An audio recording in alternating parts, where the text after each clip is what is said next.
बातें तो सब करते हैं, लेकिन मुल्तान के शब्बीर भुट्टा ने अपनी बीवी शिंजा को जिगर देकर ये कहावत सच कर डाली कि तुम वाकई मेरे जिगर का टुकड़ा हो।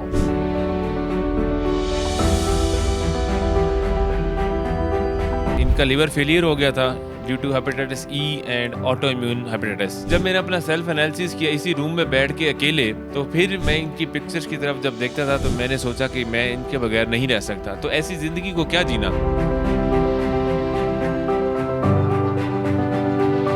हमारी एक बैंक में मुलाकात हुई और उसके बाद उसी बैंक में हमारी फिर शादी होगी। लव मैरिज थी। आपको पहली नजर में मोहब्बत हुई है? हाँ जी, बीवी के सामने तो ऐसे ही कहना ना। अब अगर कभी लड़ाई भी होती है तो आप शिंजा को यही कहते होंगे, मत बोलो मैंने तुम्हारी जिंदगी बचाई है। हम अच्छे कोलीग्स भी थे और कभी हमें ये पता नहीं था कि हमारी शादी भी होनी है। ਤੁਸੀਂ ਦਿਲ ਦੇ ਦਿਓ, ਗੁਰਦਾ ਦੇ ਦਿਓ, ਜਿਗਰ ਦੇ ਦਿਓ, ਔਰਤ ਨੂੰ ਜਾਨ ਵੀ ਦੇ ਦਿਓ, ਉਹਨੇ ਫਿਰ ਵੀ ਤੁਹਾਡੇ ਨਾਲ ਭੇੜ ਕੇ ਰਹਿਣਾ ਹੈ। आज आपकी मुलाकात करवाने जा रहे हैं मुल्तान के एक ऐसे मशहूर कपल से जो इन्हीं दिनों में बहुत ज़्यादा वायरल हुआ है। हस्बैंड ने अपनी ही वाइफ को जिगर का टुकड़ा दिया है, उनसे मुलाकात करवाते हैं। अस्सलाम वालेकुम सर। जी वालेकुम सलाम। कैसे हैं? अल्हम्दुलिल्लाह मैं ठीक, आप खैरियत से? अल्हम्दुलिल्लाह मैं भी ठीक। आप सुनाए, जिगर ट्रांसप्लांट हो गया है, अब कैसे हाल चाल है? शुक्र अल्हम्दुलिल्लाह, अब तो बहुत बेहतर हूँ, अल्लाह का करोड़ बार शुक्र है। अच्छा, हमने बहुत सोशल मीडिया पर बहुत सुन लिया, जिगर ने जिगर को जिगर दे दिया और जिगर जिगर जिगर जो देखो जिगर जिगर हो रहा है। ये स्टोरी क्या है आखिर? सुनते हैं इन्हीं की कहानी, इन्हीं की जुबानी। असल में बस इनका लिवर फेलियर हो गया था due to hepatitis E and auto immune hepatitis. Within 6 month जो है लिवर फेलियर हुआ, और जब लिवर फेलियर हुआ तो हमारे पास दूसरा ऑप्शन नहीं था। डॉक्टर फान साहब की डायग्नोसिस से हमें पता चला कि अब लिवर ट्रांसप्लांट होगा, और इतना सडन हुआ और उनके पास कोई टाइम भी नहीं था। तो फिर उसके बाद ट्रांसप्लांट का हमें पता चला, तो हमने फिर डिसीजन लिया। और उस वक्त मतलब इतना जल्दी ये हुआ कि हमारे पास कोई डोनर अवेलेबल नहीं था, ठीक है। और उसके बाद फिर मैं डॉक्टर साहब से बात की, मैं कहा मैं डोनर बन सकता हूँ? तो उन्होंने मेरी बेसिक चीज़ें जब चेक की तो उन्होंने कहा जी आप बन सकते हैं। तो उसी दिन मैंने फैसला किया कि मैं अपनी मिसेस को लिवर डोनेट करूं। आपको कैसा लगा जब आपको पता लगा कि अब आपका लिवर ट्रांसप्लांट होने लगा है? ऑब्वियसली एक बहुत बड़ी स्टेज होती है, आपको उस लम्हे से गुजरना और उसमें आपको संभालना, उसमें ऐसे स्पोर्टिव हस्बैंड का बहुत अहम किरदार है जहाँ तक मैं समझती हूँ। क्या कहना चाहेंगी? नहीं, बिल्कुल ऐसा है। मेरे लिए तो ये बहुत बड़ी बात है क्योंकि मेरी प्रीवियस कोई भी ऐसी हिस्ट्री किसी भी डिजीज़ की नहीं रही है। ऑल ऑफ सडन था मेरे लिए, और मैं तो ख़ुद बड़ी हैरान हो गई कि एकदम से लिवर फेलियर की तरफ चला गया। और उसके बाद मुझे ये करना है कि मुझे देखना है कि डोनर कौन होगा। फिर शबीर ने स्टेप इन किया इसमें, और मुझे शबीर ने कहा कि मैंने अपना लिवर आपको डोनेट करना है। तो मेरे लिए बड़ी अजीब सी बात ही, मैं कहती अगर एक बंदा है उस पर तो दूसरा बंदा बेड पे ऑन बेड ना आ जाए। तो इसने कहा कि नहीं, क्योंकि और कोई ऑप्शन नहीं था। मेरे पास सिर्फ 1 मंथ था सर्वाइवल का। मुझे डॉक्टर अफान ने बेसिकली डायग्नोज किया, और उसके बाद बस इन्होंने स्टेप इन किया। तो मेरे लिए तो यही सब कुछ था। जब उन्होंने कहा कि मैं आपको डोनेट करने जा रहा हूँ, तब आपका क्या था उस वक्त के करना चाहिए या नहीं नहीं आप रहने दें, कहीं और से देख लें, कुछ ऐसा था?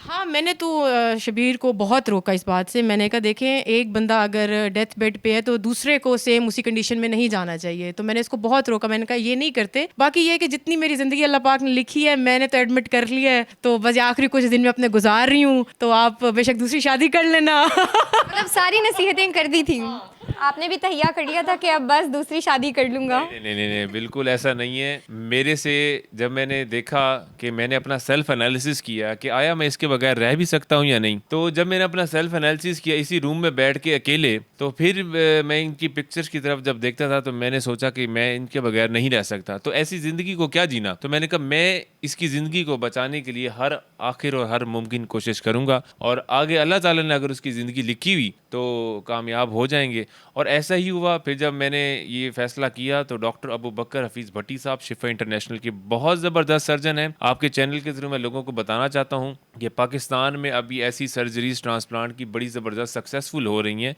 तो हमारी ज़बरदस्त हम आपके सामने मिसाल हैं। तो मैंने जब डिसीजन किया और अल्लाह ताला ने रास्ते आसान किए, और देखें आज मैं खुश होता हूँ कि वो मेरे साथ ज़िंदगी एक नॉर्मल गुजार रही है। जी नाज़रीन, बिल्कुल अगर हम देखें तो अब से कुछ साल पहले अगर हम पीछे चले जाएं तो लीवर ट्रांसप्लांट मुल्तान में या पाकिस्तान में अगर हम ले लें तो बहुत कम ऐसा होता था कि बहुत से लोग जो हैं वो मुस्तफ़ीद हो ना इस चीज़ से। लेकिन अब मैंने देखा, और ये ज़िंदा एग्जाम्पल है कि हमारे पाकिस्तान में भी अच्छे ट्रीटमेंट्स अभी मौजूद हैं। खैर, ये तो थी लीवर ट्रांसप्लांट की एक आपकी स्टोरी। दूसरी स्टोरी की जानिब जानी बढ़ते हैं जो कि बहुत ज़्यादा इंटरेस्टिंग होने वाली है। ये शादी कैसे हुई, कहाँ पर शिंजा को देखा, कैसे मुलाकात हुई, ये पूछते हैं हम। बेसिकली हम दोनों बैंकर थे और हमारी एक बैंक में मुलाकात हुई और उसके बाद उसी बैंक में हमारी फिर शादी होगी, लव मैरिज थी। बैंक में शादी हो गई? देख लें, लव मैरिज से बैंक में जॉब मतलब कर रहे थे तो उसी दौरान उसी ड्यूरेशन में हमारी शादी हो गई। तो हमारे सारे बॉसेस भी आए शादी पे, तो हमारा मतलब बैंकिंग इंडस्ट्री में भी एक मशहूर सा कपल है। ये पहली नज़र वाली मोहब्बत तो नहीं थी? आप बताएं शिंजा, पहली नज़र में ही देखा तो मोहब्बत हो गई?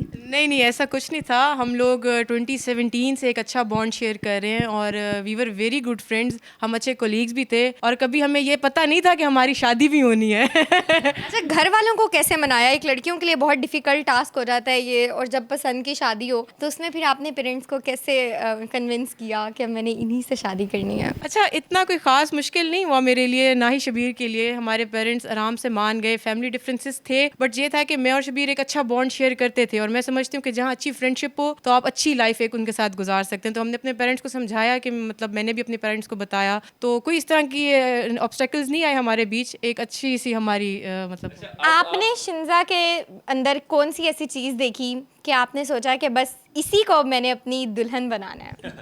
देखें, वो तो लव एट फर्स्ट साइट जैसे आप बता रही थी। आपको पहली नज़र में मोहब्बत हुई है? हाँ जी, बीवी के सामने तो ऐसे ही कहना ना।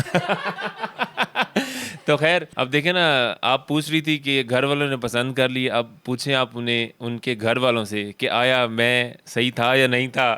अब तो भाई मुकम्मल एग्जाम्पल है। बिल्कुल मुकम्मल एग्जाम्पल है। तो मैंने तो उनकी बेटी की फिर आगे जान भी बचाई है। तो अब तो शायद मेरे ख्याल से हर वालिदैन चाहते होंगे हमारी बेटी को शायद ऐसा शौहर मिले। बिल्कुल, बहुत अच्छी एग्जांपल आपने मुझे दी। चलिए मुझे ये बताएं कि आपकी लाइफ का कोई ऐसा मोमेंट, ये तो ऐसा मोमेंट है जो आप कभी भूल नहीं पाएंगे। अब अगर कभी लड़ाई भी होती है तो आप शिंजा को यही कहते होंगे, मत बोलो मैंने तुम्हारी ज़िंदगी बचाई है। अच्छा, मैं आपको अभी एक इंटरेस्टिंग स्टोरी सुनाऊं। अभी आप लोग इंटरव्यू करने आ रहे थे और जस्ट मैं रेडी हो रहा था तो मैं शावर लेके आया और मैंने अपनी कुछ सॉक्स इधर रख दी और मैंने अपना टॉवल इधर रख दिया और हमारी लड़ाई हो गई, बहस हो गई। भाई, आपके चैनल के थ्रू बताना चाहता हूँ कि तुसी दिल दे दो, गुर्दा दे दो, जिगर दे दो, औरत नू जान भी दे दो, उन्हें फिर भी ताड़े नाल भेड़ के रहना है। शिंजा देख लें क्या कह रहे हैं, कुछ बताएं, जल्दी बताएं। नहीं, ऐसा कुछ नहीं नहीं, ऐसा कुछ नहीं है। मैं तो मतलब बहुत थैंकफुल हूँ इसकी कि इसने मेरी ज़िंदगी बचाई। बहुत मुश्किलों से शुक्रिया अदा करेंगे।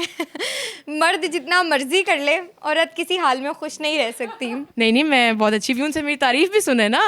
चलें तारीफ भी कर दें, थोड़ी सी हो जाए, थोड़ी तो सी। देखें, अच्छी बात है। हस्बैंड वाइफ के रिश्ते में सबसे अच्छी चीज़ यही है कि साथ साथ लड़ाई भी होनी चाहिए। मतलब ऐसा कौन सा रिश्ता है जिसमें लड़ाई ना हो तो मज़ा नहीं आता। हमारी रिश्ते में अच्छी चीज़ ये है कि अगर लड़ाई होती है तो सुलह भी बहुत जल्दी हो जाती है। कौन बनाता है, शिंजा बनाती हैं या आप बनाते मैं वैसे मुंह बना के बैठ देती हूँ, ये खुद बना लेती है। अच्छी खासियत इसकी ये खुद ही पिछले बातें भूल जाती है और मेरे से बातें शुरू कर देती है, मैं भी भूल जाता हूँ। हैं? वाह, ये तो बहुत अच्छी बात है। शिंजा आप बताएं, आपको इनके अंदर क्या पसंद आया था? अच्छा, इसमें ये था कि स्टार्टिंग से जब हम कोलीग्स भी थे सिर्फ, तो ये बहुत अच्छे काम करता था, बहुत अच्छे डीड्स करता था, लोगों की बहुत हेल्प करता था और वो चीज़ मुझे अट्रैक्ट करती थी इसकी कि बड़ा हेल्पफुल है। कोई भी बंदा हो अदर देन मतलब इसके रिलेटिव्स हो, कोई भी गैर बंदा भी आ जाए तो उसको बड़े अच्छी तरीके से इसने करना है। मतलब कोई उसने बीच में वो नहीं, फ़र्क नहीं रखता था। तो ये चीज़ें मुझे अच्छी लगती थी इसकी। तो जब ये प्रपोजल आया, इसने कहा कि ऐसे ऐसे मैं प्रपोजल भेज दूँ, पहले तो मैं बड़ी परेशान हुई कि यार इतना अच्छा हमारा फ्रेंड्स वाला बॉन्ड है, हर चीज़ हमें एक दूसरे की पता है, ये कैसे हो सकता है कि हम शादी कर लें। प्रपोज पहले किसने किया था, आपकी तरफ से आया था या आपकी तरफ से? प्रपोज उन्होंने ही किया था,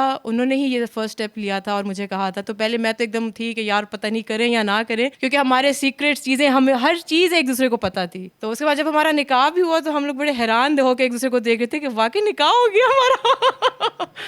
आप बताएं, लड़कों को जो है प्रपोज करते हुए बड़ी होता है कि वो किस तरह से करें। अगर हम वीडियोस वगैरह देखें तो आजकल बड़ी ट्रेंडिंग में जारी होती हैं लड़के लड़कियों को जब प्रपोज करते हैं। क्या सोचा था, क्या रिएक्शन होगा, मान जाएंगी नहीं मानेंगी, क्या सोचा था?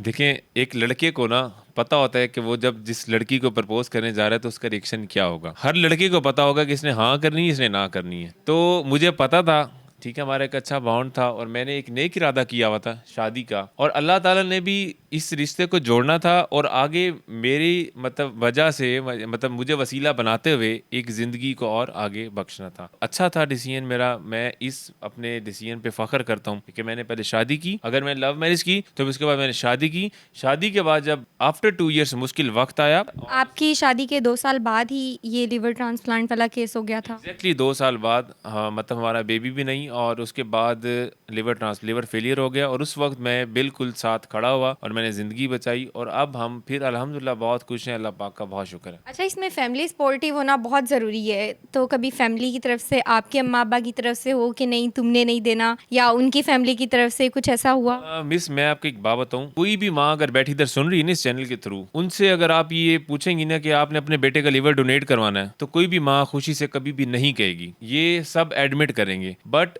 मैंने ये डिसीजन यूँ किया कि मैंने अपने वालदैन को थोड़ा सा पीछे रखा और मैं उनकी बातों को कम सुनता था। वो रोते धोते थे, मतलब हमारे घर में एक बड़ा अजीब सा समा था, तो वो मुझे समझाते थे कि उसको अल्लाह ताला की तरफ से एक तकलीफ़ है, तो आप हमारा इम्तिहान इतना ला लो, हमें कुछ हो जाएगा। ठीक है, तो मेरे वालिद साहब हार्ट पेशेंट, मतलब मदर भी मेरी मतलब काफ़ी एज है, और वो बहुत प्यार भी करते हैं वालदैन। तो मैंने फिर उनको यही कहा था कि मैं उनसे दूर हो गया था, मैं इस्लामाबाद चला गया, मैंने उनके नंबर फ़ोन उठाना बंद कर दिए थे। वो रो रो के कहते थे किसी तरीके से हमारे से एक दफ़ा बात कर ले। तो मैं कहता था जब मैं आपसे बात करता हूँ तो मेरा जो टारगेट है वो मतलब मेरा मोराल डाउन होता है। ठीक है, मैं अपने जो जो मैंने मिशन अपना ठाना हुआ है कि मैंने ट्रांसप्लांट के लिए जाना है, तो मैं अंदर से कमज़ोर हो जाता हूँ, क्योंकि मुझे अपने वालिदैन की मोहब्बत भी खींचती थी कि मैं उनको इतना बड़ा इम्तिहान उनका क्यों ले रहा हूँ, और दूसरी साइड पे मेरी बीवी थी। तो फिर मैंने इसी की तरफ फोकस किया और मैं किसी की नहीं सुनता था। सब दुनिया वाले कहते थे कि ये काम ना करो ना करो, आपकी जवानी ख़त्म हो जाएगी, आपको खून की उल्टी आ जाएगी, ये सब बकवास बातें। जब आपके प्यारों पे मुश्किल वक्त आए, लिवर डोनेट करना चाहिए, किडनीज डोनेट करनी चाहिए, ब्लड डोनेट करना चाहिए। ठीक है, एक बंदे की जान बच जाती है, और अब तो कामयाब सक्सेसफुल ऑपरेशन हो रहे हैं। अल्लाह ताला खैर करेंगे, अल्लाह ताला ने ज़िंदगी लिखी हुई है तो कुछ भी नहीं होता।